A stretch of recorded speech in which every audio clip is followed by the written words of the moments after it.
Good afternoon, I'm Chris Beecham and welcome to IG's afternoon market headlines for Monday the 25th of March. FTSE having just closed down 14 points at 63.80, been quite the turnaround for the day. In the US, the S&P 500 is down 4 points, having got to within touching distance of its 2007 high around 1565. Now the reason for this turnaround in markets having been initially positive this morning is comments from the head of the Eurogroup.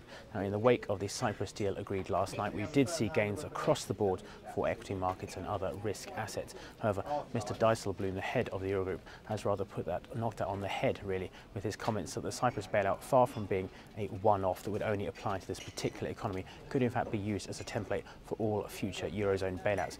And this has certainly sparked fears of further deposit flight across the Eurozone, although if you do look closely at his comments, they are essentially saying that banks should be forced to take responsibility for their own risks and not rely purely on governments to bail them out when the going gets tough. However, as I said, this has spooked investors and depositors across Europe, and we could see continuing jitters for the next few days unless we get some sort of comment to the effect that these comments were out of place.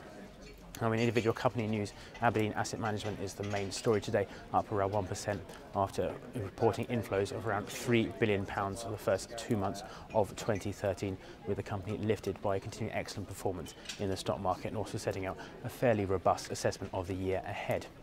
Now, it has been a fairly quiet day on the economic front, with Cyprus being the focus. However, tomorrow the US economy once again shifts into the main view of investors with plenty of data, including durable goods, the S&P Case-Shiller home price index, new home sales, consumer confidence and the Richmond Fed index.